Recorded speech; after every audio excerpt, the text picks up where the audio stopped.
And thinking about it, I try to find something humorous to talk about that kind of bleeds into the story that we're telling. And we're going to be in Acts chapter 12 for today and at least next week as well, as we kind of make our way through the book of Acts. But perhaps you heard the story of the lady who had gone through what had been a very stressful and divorce. And it so stressed her out that, as unfortunate as it would be, she actually just passed away in her sleep from this divorce. But as things would have it, she wakes up at the pearly gates in front of St. Peter, and she feels relieved all of a sudden. And she begins to tell Peter what has happened, through her life and how messy the last year has been. But she is so glad to be at the gates because, the stress is all gone.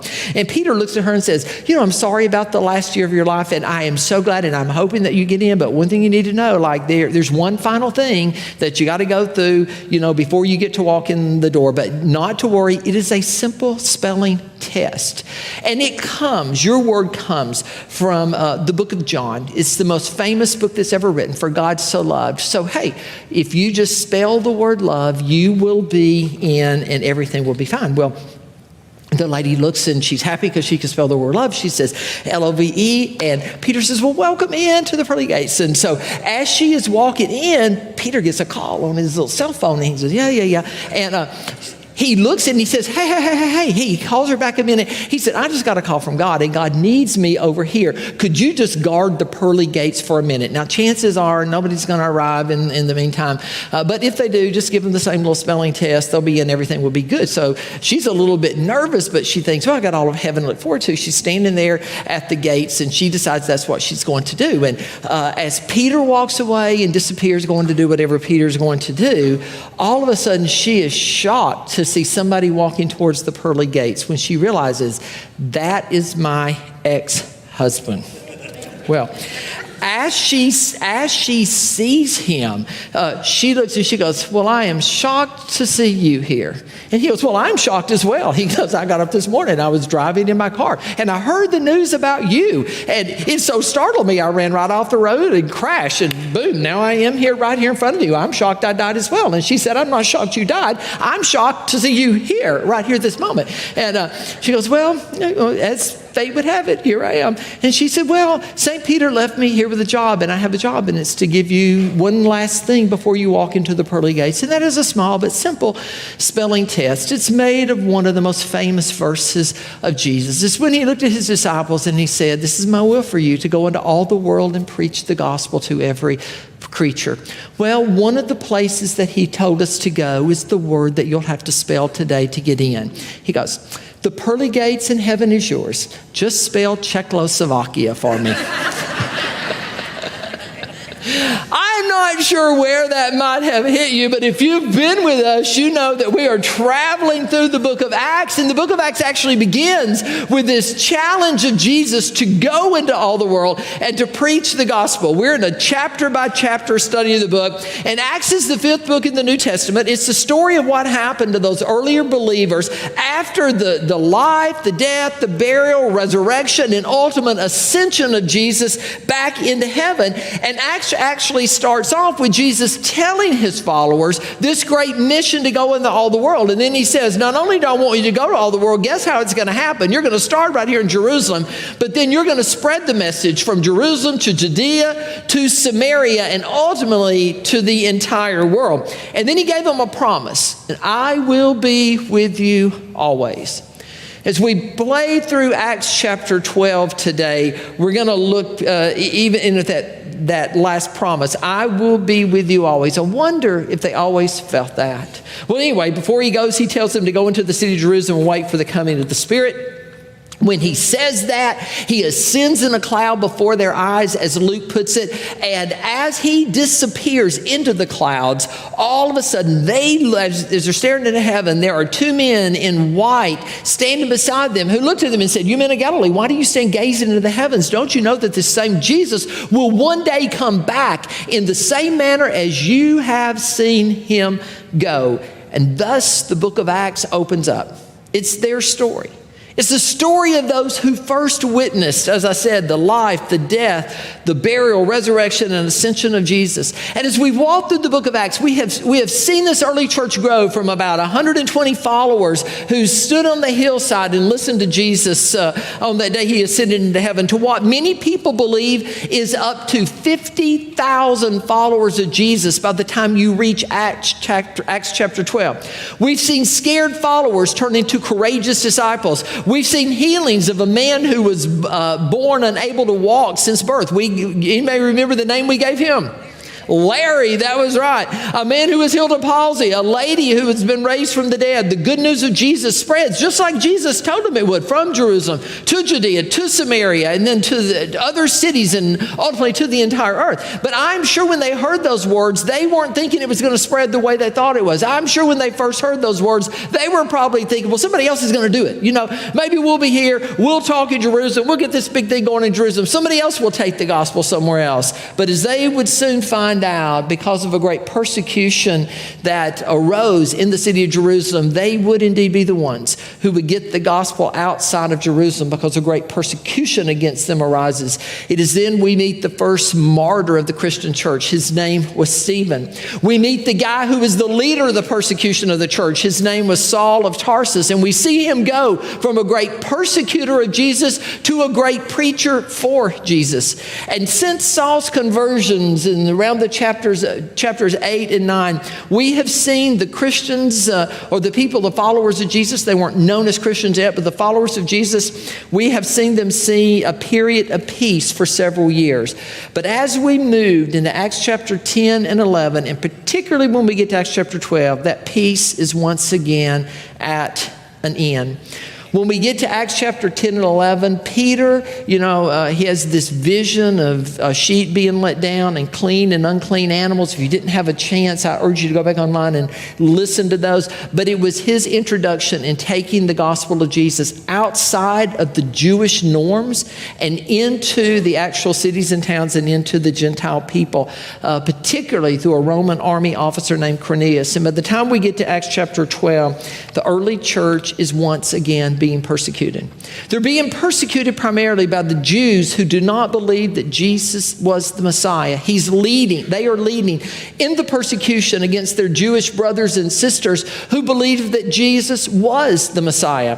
And these non-believing Jews have once again done what they did during the days of Jesus. They have joined forces with Rome, who was their enemy, because Rome had taken away the Jewish power to execute people, and they wanted the followers of Jesus executed. So they partner back with Rome and say, if you give us this power back, or if you align yourself with us, we will keep, everything going well here. So you've got the Jewish leading authorities, you've got the Roman government once again in cahoots, and they are seeking to wipe out this Jesus movement. And as Acts chapter 12 opens up, persecution is in what I call full swing.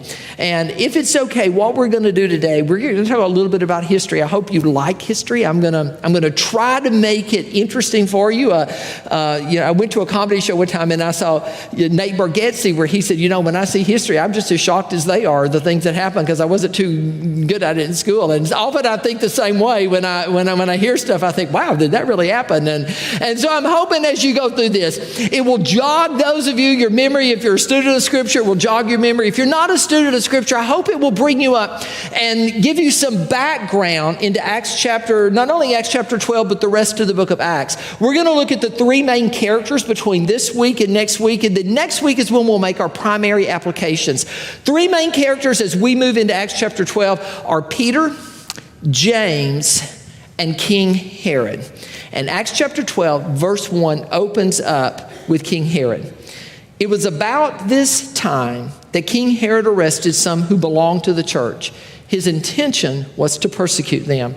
When Luke says, because Luke is the writer of the book of Acts, when Luke says it was about this time that Herod arrested some who belonged to the church, intended to persecute them, he's referring to the time when the followers of Jesus are now taking the message of Jesus outside of their traditional traditional Jewish roots and into the Gentile world. Again, if you remember Acts chapter 12, Peter has gone. He's had to have a vision. God's had to force him to it and show him what he wants him to do. But this Roman army officer and his friends, this Gentile person, comes to Jesus in Acts chapter 10. Acts chapter 11, the followers of Jesus, we find out, go back to the cities of Phoenicia, Cyrus, and Antioch. And when I say go back, well, what we find out, we really don't know at the time it happens, but Luke fills us in here that when they were initially scattered, remember after the death of Stephen, and Paul has got all this stuff going on in the church. He's killing the Christians in Jerusalem. He's having them arrested and brought before trial and beaten. Well, they scatter from Jerusalem. But when they scatter, what we didn't know then that we now know is that they only went to the Jewish people. They went to the outlining areas just like Jesus said they would, but they stayed only in contact with the Jewish people. Acts chapter 11 says that after Peter and God have opened up the gospel to the Gentile world, and they're kind of like, okay, what God told Abraham is true. This blessing is not just for the Jewish nation, but for all nations. Well, now they begin to go back to these same cities, and instead of going to the Jewish people like they had done before, now they go to the Gentile people, particularly the Greeks. And Luke says that many Greek people started turning and putting their trust in Jesus. One of those cities was the city of Antioch, a city which would have had some Jewish believers, but most scholars believe at the time that the disciples are now going there and preaching there that there are probably more Gentile believers in Jesus than Jewish believers in Jesus. And a famous statement that if you grew up in church, you probably know, it says, and the disciples were first called Christians in, well, this town of Antioch. And you may look at that and think, well, that was a compliment to them, but it was never meant as a compliment. When we hear that word today, it may conjure up, in different people's minds. But that term Christian was a term that the traditional Jewish people labeled on the Jewish people who were following Jesus. It was like a way to identify them. Oh, you're not pure. You're not one of us. You were one of those Christians. You were one of those people who believed that Jesus was the Messiah. It was a slur to them. And even despite that, Acts chapter 11 closes with the church in Antioch being the church and taking up money to send back to Judea, back to Jerusalem, to the very people who were persecuting them. And when I looked at that this week, I thought, isn't that the church being the church? Not only that they take up money, and I'm sure when this is they were sending to their brothers and their sisters, they were going back to Judea. I'm sure that there were a lot of places where the people who believed in Messiah were going to get that, but in those same synagogues and in those same churches, they were filled with people who would not have believed in Jesus as well. For there were just as many of them in their synagogues as there were believers. And so they're sending this money back to help those who are in need in the towns and the cities around Judea. And I'm reminded of the words of Jesus when all these disciples, when Peter and Andrew and James and John and Philip and all of them began to go out, I wonder if they're preaching the same message of Jesus: do good to those who persecute you. To your enemies, love your enemies, pray for them. To anyone who is hungry, feed them. For I send my sun and I send my rain to shine on the just and the unjust. That they are taking literally the words of Jesus and feeding not only the Jesus followers, but other people. Anyway, that is how Acts 11 closes. And as the message of Jesus is spreading like wildfire among the non-Jewish community, Luke says it was about that time that the Jewish people living in and around Jerusalem once again began to persecute the Christians. Verse 2 and 3. He, speaking of Herod, had James, the brother of John, put to death with the sword. When he, again speaking of Herod, saw that this met with approval among the Jews. Can you imagine living in a day and a time where they could take the authorities, would take one of us from this room, would take us out, publicly behead us, cut our head off, and then the rest of the community would clap. The rest of the community would cheer. The rest of the community would say, way to go, Herod. When Herod saw that this, verse 3, this being the execution of James, met with the approval among the Jews, he proceeded to seize Peter also. Well, if that makes them for me, well, that's what I'll do. I'll take Peter as well. This happened during the festival of unleavened bread. It's going to come into play next week, that seemingly insignificant statement that's there. This happened during the festival of unleavened bread. If you remember, the festival of unleavened bread was the week that really led up to Passover. It would culminate in Passover when the final Passover lamb, you were going to celebrate that in just, I think, 3 weeks as Easter comes upon us. Luke sets the stage for it. It's the time when they were celebrating the Passover lamb. It's the time when Jewish people would come. And especially the Jewish believers in Jesus would remember that their once and for all sacrifice of Jesus had paid the price for their sins. It's at this time Peter is arrested as well. And right off, we see two of those earliest followers of Jesus, Peter and James. James and Peter. If you grew up going to church, you may have remembered them the same way I did. When I was young and in Bible school, I remember them by a little song. The church that I grew up with, they would often teach us facts by singing a song. And the one there was, and Jesus called them one by one. Anybody remember the next? Oh, second service may have you beat. You know, like Jesus called them one by one. Peter, James and John. Next came Philip, Thomas too, Matthew, and Bartholomew. But that's beside the point because we're only talking about Peter and James right here in this thing. But anyway, Jesus calls them. You got Peter, Andrew, James, and John, four of those first people who followed us. And Matthew, when Matthew tells us his version, Matthew doesn't tell us all the facts. Matthew is like one of those people that when you text them and ask them a question, you expect more than a yes or no. But do you have those people that you text and you're wanting something from, but all you get back is a yes or a no? And you're like, well, that's hardly ever how I text. Like if you ask me, like I'm going to go, yes, and here's why. And Linda says, like the waiter or somebody will ask me something in a restaurant and I'll tell them why I want the mashed potatoes and why I don't want this. Well, Matthew is one of those people who are I'm just going to tell you the facts. So when Matthew tells us about the calling of Peter, Andrew, James, and John, Matthew just kind of words it like this. In Matthew chapter 4, if you want to go home and read it today, it says, and one day Jesus was walking by the Sea of Galilee when he saw two brothers, Peter and Andrew, who were washing their nets because they were fishermen. Jesus said to them, follow me and I will make you fishers of men. Now, and it says, and they left their nets and they followed Jesus. Now, if you just look at that on face value, that kind of seems irresponsible, does it? I mean, have you ever been in a place, have you ever been in a time where you're doing your job and somebody walks by and they say, hey, follow me and I will make you fishers of men. And they say, well, forget about the boat, forget about the mortgage, forget about the dock where it is, forget about the fees that you're going to go. I'm going with the man with the robe.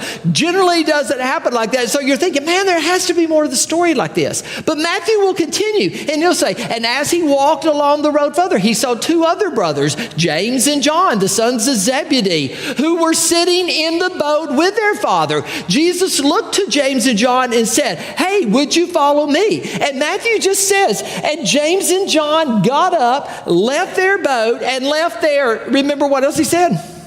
Yeah, left their father, left their dad too. Dad, we're leaving you in the boat and we're going with the guy in the robe. That's what we're doing. And if you just read Matthew's gospel, you'd be thinking, there has to be more to the story. There has to be more to the story. Well, that's where Luke comes up, because I think Luke gives you more information about some of these stories. And I think Luke looks back and says, Matthew, why didn't you tell him the whole story? When Luke tells the story, Luke says, no, this is really what happened. Now, Jesus was teaching along the Sea of Galilee, where he was being pressed in by the crowds.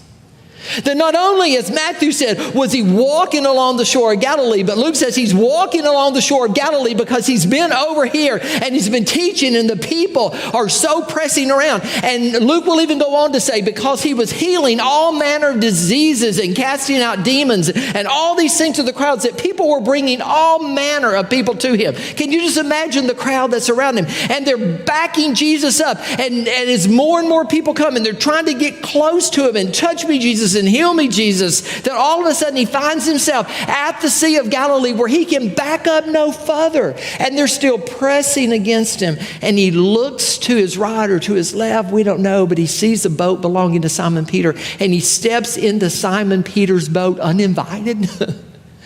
Has Jesus ever walked into your life uninvited? We'll have to talk about it a little bit. I call those times when you're running away from Him and all of a sudden, there's something, somebody calls, somebody does something, and right there in your life, you're reminded, hey, I'm going the wrong direction. I'm often glad, you should be excited, you should be glad for the times that Jesus steps into your boat uninvited, because it's a challenge for Him that He's trying to rescue you. But anyway, I digress. He steps into Peter's boat and he looks at Peter and he says, would you just push out a little bit from shore? And as they push out a little bit from shore, Luke says that he began to teach the people. And after a day of teaching from the shore, he looks back to Simon Peter and he says, Simon Peter, he said, could we go out just a little bit further and put down your nets for a great catch of fish? Luke 5:5. Peter looks back to him and says, Teacher, we have fished all night and not caught anything.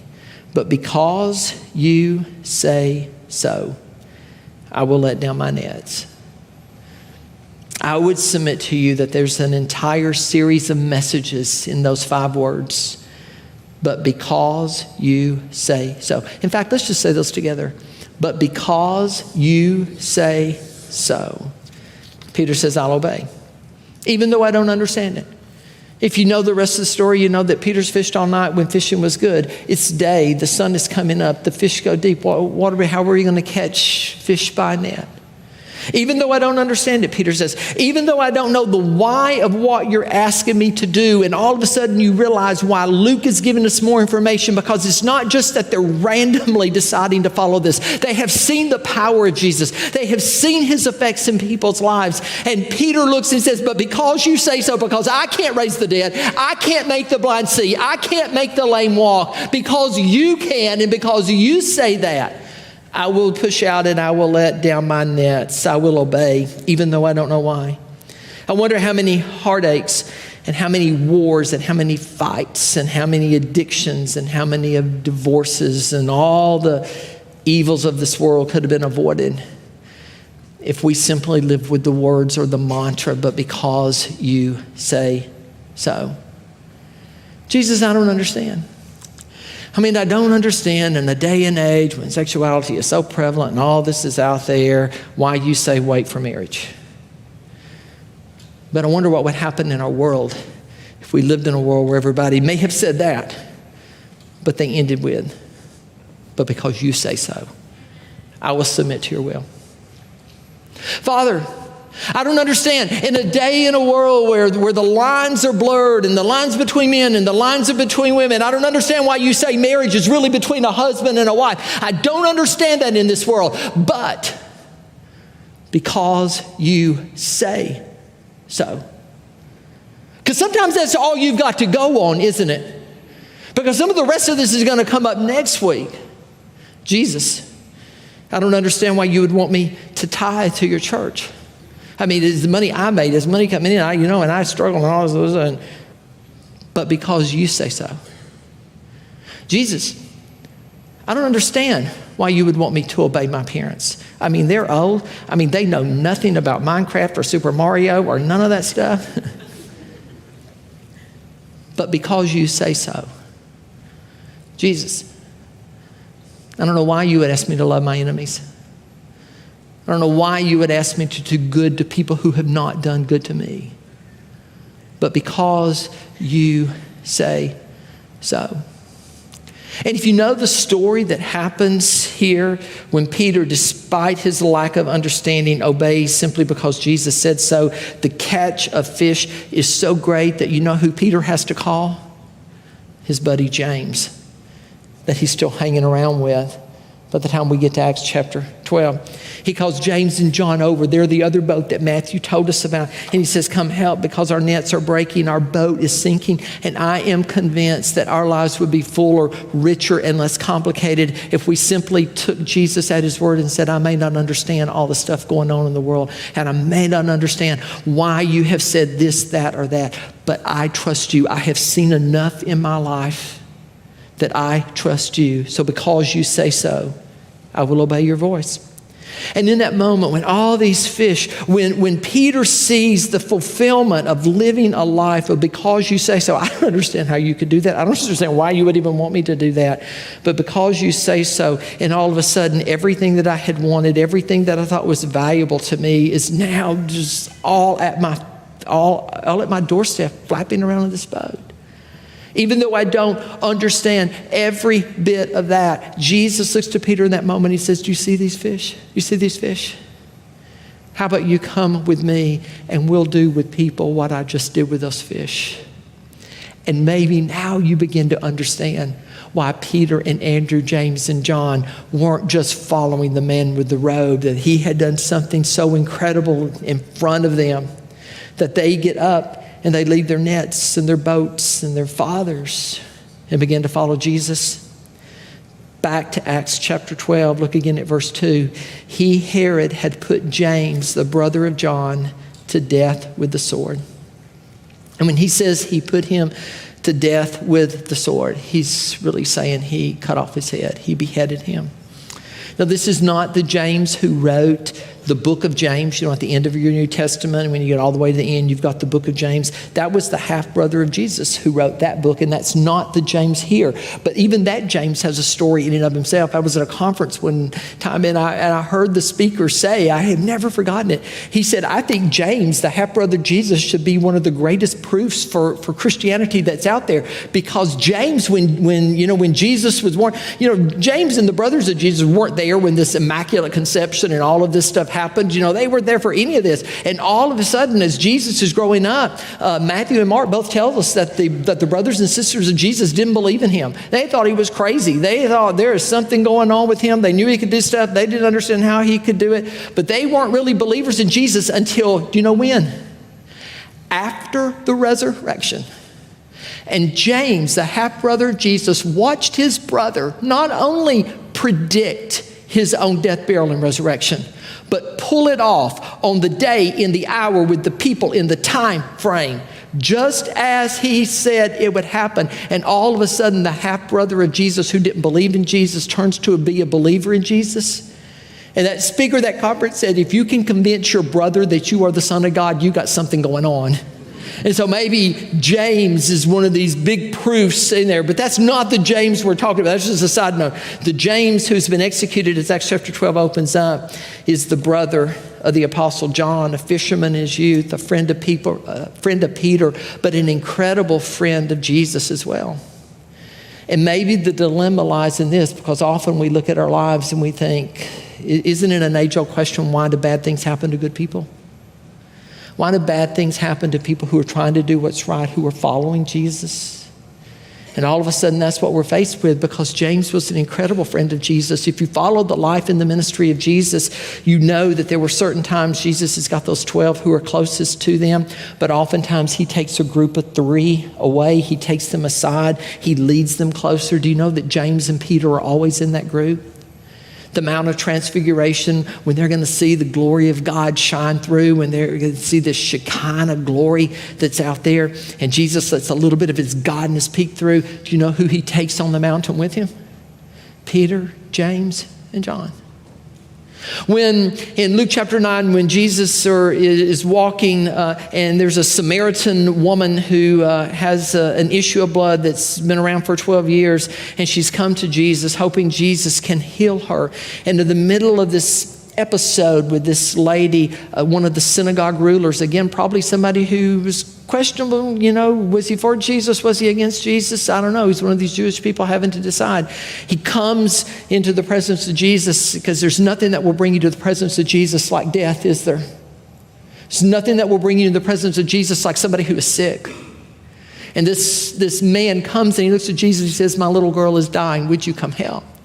And Jesus comes and he gets to the house and he sees all the people, and they're sad because the little girl, she's 12 years old and she's died. And Jesus looks and says, she's not dead, she's only sleeping. And they begin to laugh and they begin to make fun of him. But he looks at Peter, James, and John, and he takes them into the inner room with him, and he takes everybody outside, and he says to the little girl, I say to you, little girl, get up. And they get to see a resurrection When we talk about James, we're not talking about somebody who had a casual relationship with Jesus. Even the night Jesus was betrayed, when Judas is gone and it's only the 11 left, and Jesus says, we've got to go to the garden because I've got to pray. They go to the Garden of Gethsemane, and Jesus leaves an outer watch of 8 of those apostles who were still left with him. And then Matthew says he goes about as far as you could throw a rock. And when he gets there, he leaves 3 more who were closest to him. Do you know who they were? Peter, James, and John. And he says, stay and watch with me. What do you do when your best friend on earth has just promised you, I will be with you always, but it doesn't feel like he is with me always? To let you maybe just know a little bit more. In the minute we have left, I'll let you know a little bit more about James. James and John, Jesus one time calls them the sons of thunder.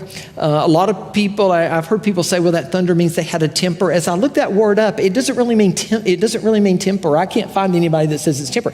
Really, the idea there when he says they're sons of thunder, you know how thunder can almost sometimes come to seem out of nowhere. It just comes out of nowhere. You might have seen lightning or something, but all of a sudden you get this thunder and it kind of scares you. Well, it really means that they were impulsive, that they often acted without thinking, or they begin to talk without thinking. Has anybody here identify with that? Then you might be a sons of thunder too. And we see that playing out again in the book of Luke, where Jesus has told them, he says, I'm going to go to Jerusalem. It's his last time to go there. He says, I'm going to go there, but this time when I go, we're not coming back. I'm going to be handed over to the chief priests. I'm going to be stripped. I'm going to be tortured.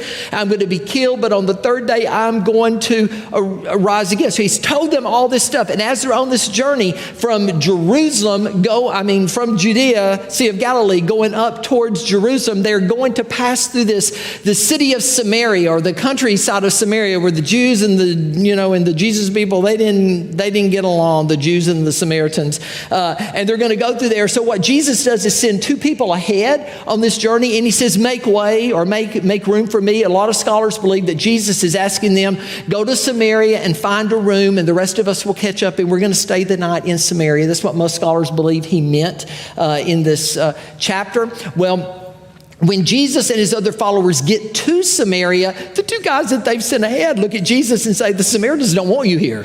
And they say, if you're going to go to Jerusalem, then just because the Jews and the Samaritans don't get along, then just get your bad self on to Jerusalem and don't you be staying here for the night. Well, it says that James and John, particularly, forget about John for a minute, James pulls Jesus aside. Have you ever wanted to pull Jesus aside? They pull him aside, and then they remind Jesus of an Old Testament story, which I think is kind of funny. They remind Jesus of the story that he's been involved in from the very beginning. And they say, Jesus, do you remember way back there in the Old Testament, all the prophets of Baal, and the bad people and all this stuff, and how Elijah made this altar, and all of a sudden you gave him the ability to call down fire from heaven, and at his word he called down fire from heaven and zap, burn them all up. He goes, How about you give me that power in this moment? What is it? They ain't got no room for us. How about we just clear out the whole city? You just give me the word. I'll call fire down from heaven. We'll make a room. We'll have room in this house tonight. In fact, we'll just smoke them if that's what you want to do.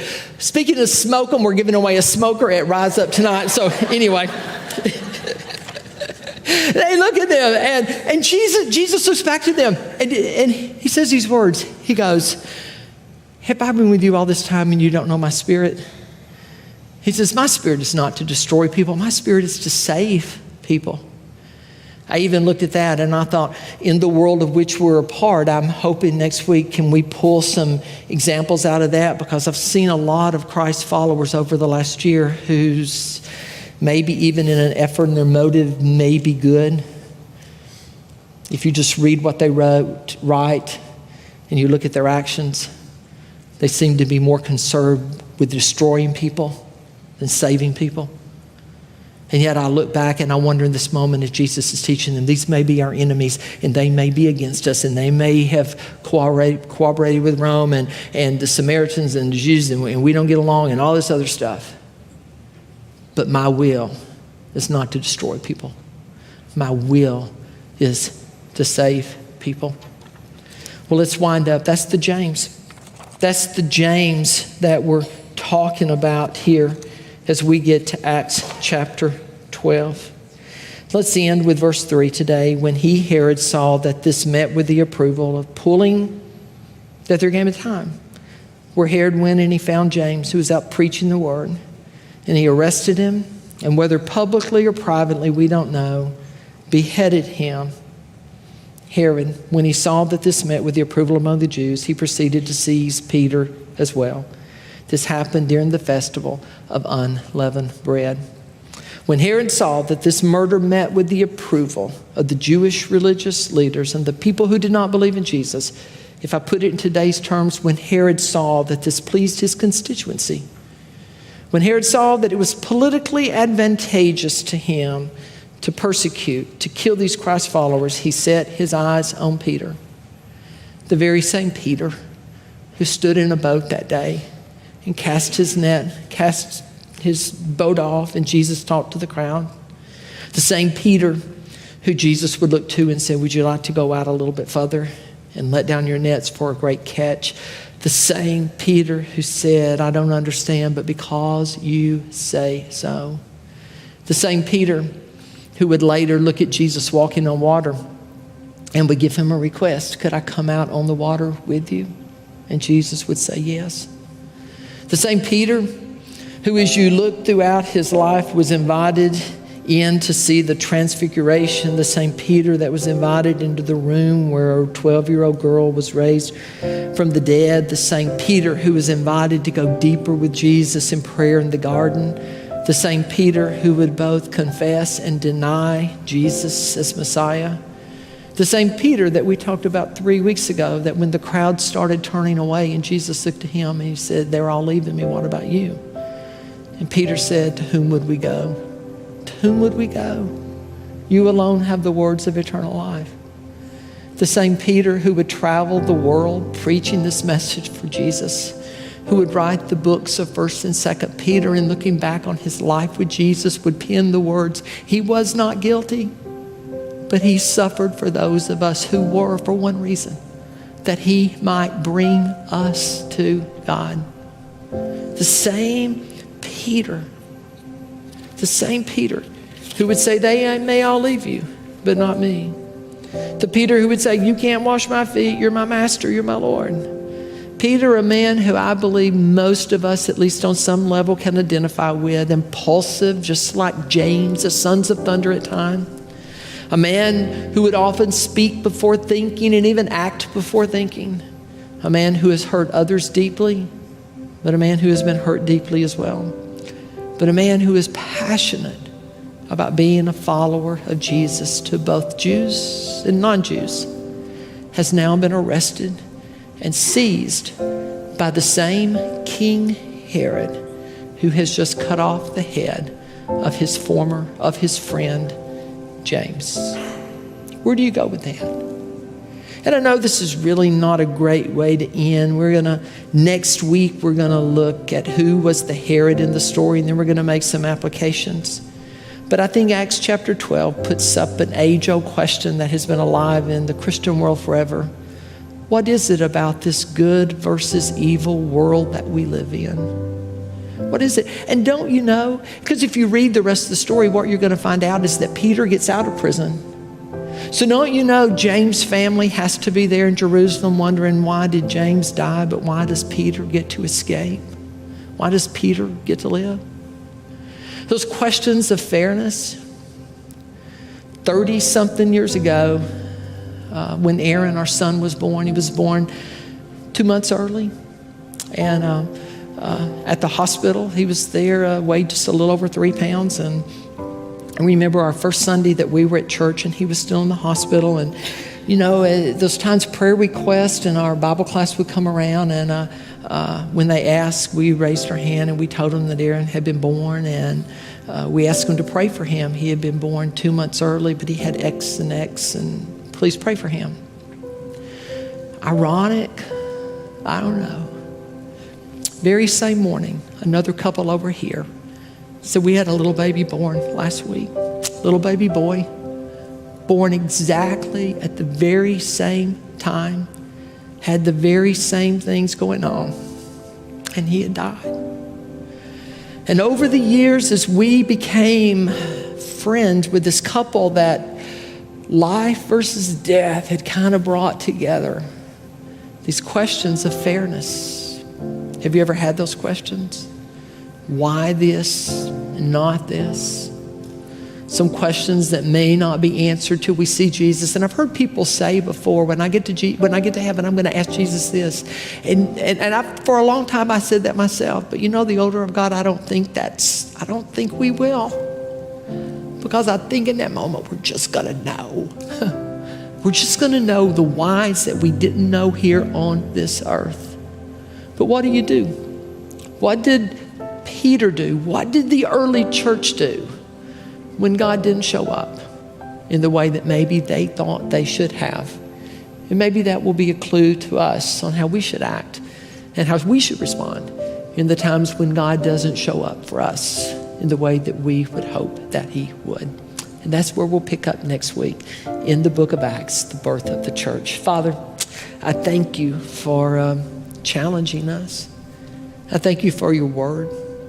I thank you, Father, that in a day and an age where we live and things don't seem to go the way that we want, that we would remember that we are not alone, that all of your people throughout the ages have both lived and died, some probably thinking life was fair and some probably thinking life was unfair.